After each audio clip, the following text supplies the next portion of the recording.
Assalamu alaikum. Today we are going to learn about dependent and independent variable. Basically we are going to discuss differentiation in upcoming videos, but there are smaller terms that are used in the chapter of differentiation.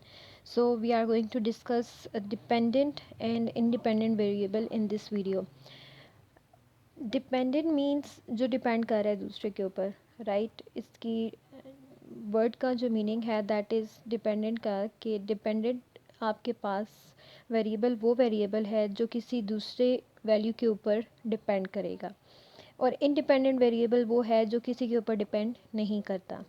ठीक है, ये basically इन words के meaning है। Maths में इनको कैसे define किया जाता है? In differential calculus is basically the branch of mathematics.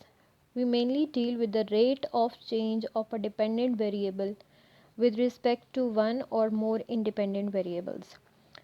Differential calculus is all about a rate of change of dependent variable, यानी कि dependent वेरिएबल इंडिपेंडेंट वेरिएबल के लिहाज से किस तरीके से चेंज हो रहा है। This is all in differential calculus. लेकिन इस पूरी लाइन को समझने के लिए first of all you have to understand what is dependent variable and what is independent variable, right. We usually write y equals to f of x।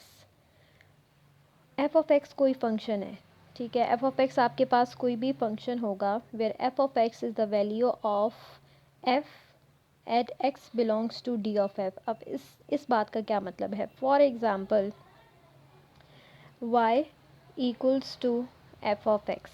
f of x आपने कोई भी फंक्शन लिया, late मैं लेती हूँ f of x equals to x plus one, ठीक है। कोई भी अलजेब्रिक एक्सप्रेशन है आपके पास।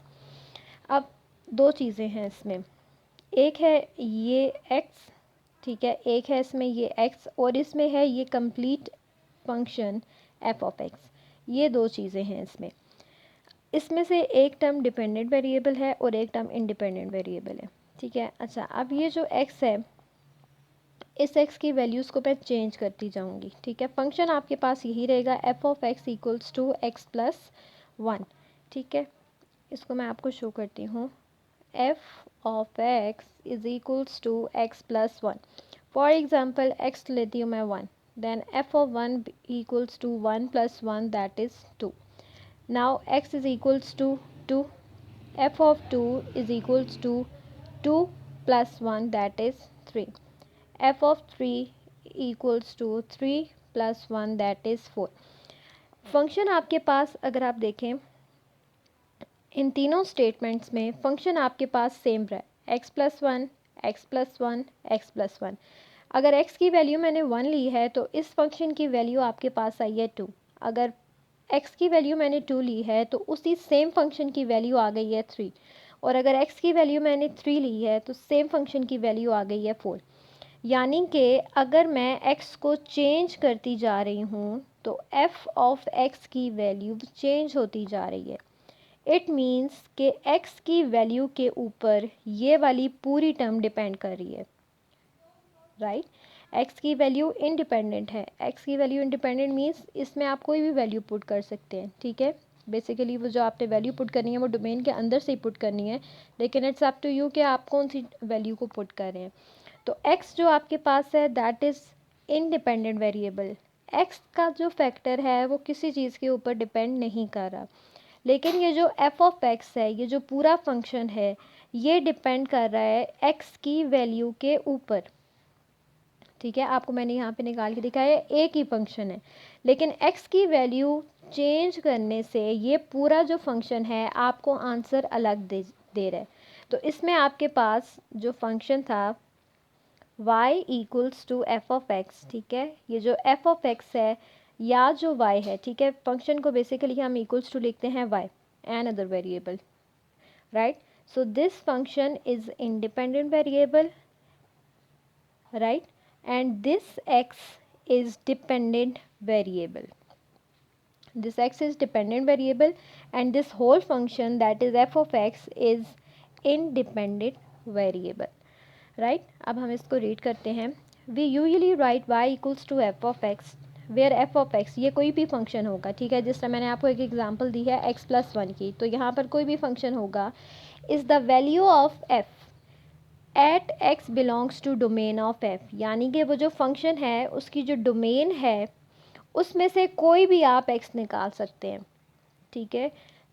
उस फंक्शन में जो आपने एक्स की वैल्यू डालनी है वो जो फंक्शन है उसकी डोमेन में से कोई भी एक्स की वैल्यू आप डाल सकते हैं इस फंक्शन के अंदर। Let us consider the functional relation v equals to f of x which is equals to x square plus 1।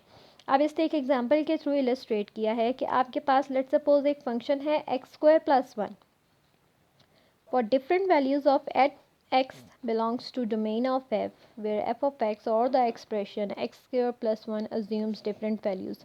For example, इसने x की वैल्यू ली है 1.52, राइट। इस फंक्शन में x की वैल्यू इसने 1 चूज़ की है, 1.5 चूज़ किया है और 2 चूज़ किया है। एक्स स्क्वायर की जगह डालेंगे 1 का square plus 1 that is 2, right. Next है एफ ऑफ 1.5, इस एक्स की जगह 1.5 डालेंगे, 1.5 का square plus 1 it gives you 2.25 that is 1.5 का स्क्वायर 2.25 प्लस 1 दैट इज़ 3.25।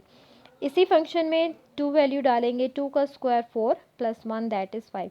अब आपने देखा है आपने एक्स को अपनी मर्ज़ी से चूज़ किया है, ठीक है, एक्स इंडिपेंडेंट है, कोई रिस्ट्रिक्शन नहीं थी कि ये एक्स आपने 1 लेना है या 1.5 लेना है या 2 लेना है, कोई रिस्ट्रिक्शन नहीं थी। ये एक्स किसी फैक्टर के ऊपर डिपेंड नहीं कर रहा, जो डोमेन है फंक्शन की उसमें से कोई भी एक्स उठा लें, उसने आपको कोई रिस्ट्रिक्शन नहीं दी कि इस नंबर से बड़ा होना चाहिए या इस नंबर से छोटा होना चाहिए या इसकी फिजिक ऐसी होनी चाहिए, कुछ भी नहीं, नथिंग।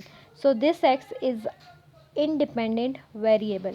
लेकिन जो एफ ऑफ एक्स है, जो ये फंक्शन है, इसकी वैल्यू टोटली डिपेंड कर रही है एक्स पर। अगर एक्स की वैल्यू 1 आती है तो एफ ऑफ 1 आपको 2 देता है, अगर एक्स की वैल्यू 1.5 है तो एफ ऑफ 1.5 गिव्स यू 3.25, और अगर एक्स की वैल्यू 2 है तो ये फंक्शन आपको वैल्यू कुछ और दे रहा है, यानी कि एक्स के चेंज होने से एफ ऑफ एक्स आपका चेंज हो रहा है।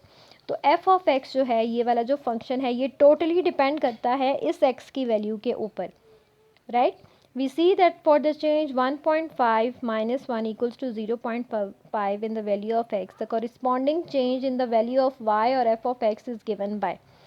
अब इसने 2 वैल्यूज़ ली हैं, एक इसने एफ ऑफ 1.5 और एफ ऑफ 1, इन दोनों को इसने सब्ट्रैक्ट किया है। आपको पता है कि जब भी आपने चेंज फाइंड करना होता है then you have to subtract the 2 values. इसने 2 वैल्यूज़ उठाई हैं, that is f of 1.5 which is equals to 3.25, और एफ ऑफ 1 निकाला है that is equals to 2। 3.25 minus 2 is 1.25। It is obvious that the change in the value of the expression x square plus 1 or f of x depends upon the change in the value of variable x। X square plus 1 की value totally depend कर रही है, यानी कि इसकी value change होती जाएगी with the change of independent variable that is x. As x behaves independently, x independently behave कर रहा है, कोई रिस्ट्रिक्शन इसके ऊपर नहीं है, so we call it independent variable. But the behaviour of y और f of x depends on the variable x, so we call it dependent variable. लेकिन जो आपके पास फंक्शन है f of x which is equals to y, वो totally depend कर रहा है एक्स वेरिएबल के ऊपर, सो इस फंक्शन को आप डिपेंडेंट वेरिएबल कहेंगे। The change in the value of x positive और नेगेटिव, एक्स की वैल्यू में change either that is positive और negative is called the increment of x. X की वैल्यू में जो चेंज आ रहा है, ये चेंज इसने निकाला है, ठीक है, एक्स की वैल्यू में जो चेंज है एक्स इज़ इक्वल्स टू 1.52। अब इस वाले फंक्शन में अगर हम निकालें तो वो पॉजिटिव है, किसी और फंक्शन में निकालें it may be negative, right. Positive और negative is called the increment of x, जो भी चेंज आएगा एक्स की वैल्यू में that is called the increment of x and is denoted by the symbol delta x। this symbol is, इसको मैं यहाँ पर राइट करती हूँ,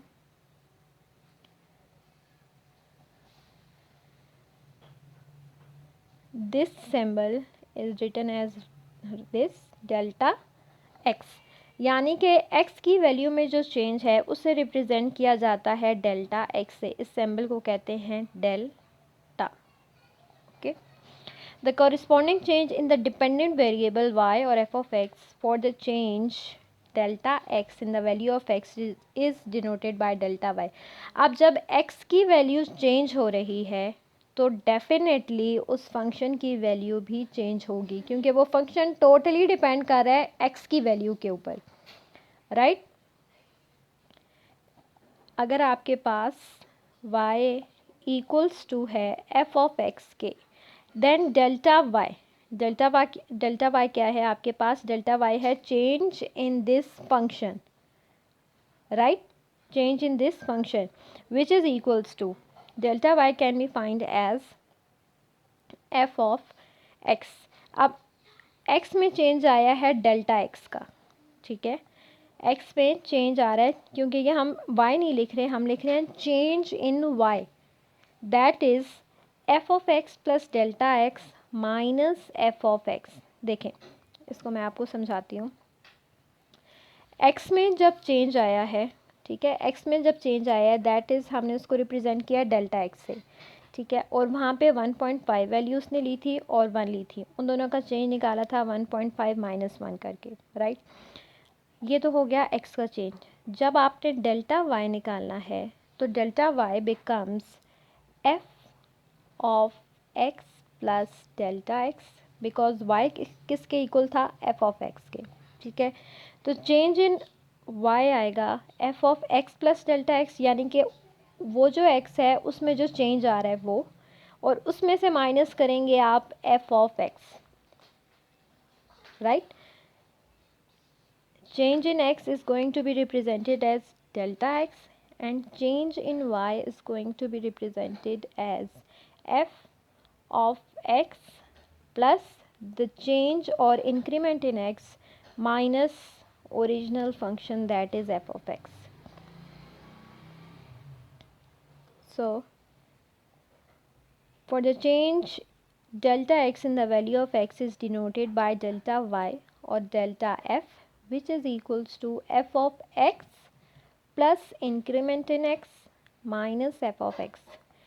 Usually the small changes in the values of the variables are taken as increments of variables.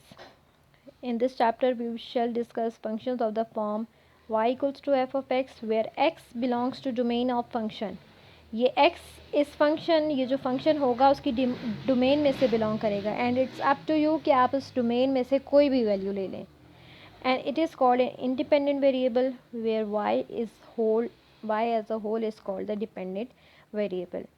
I hope ये छोटा सा concept है, but this is the base of the whole chapter. Okay, I hope this will be clear. We will discuss more concepts in the upcoming videos. Thank you so much.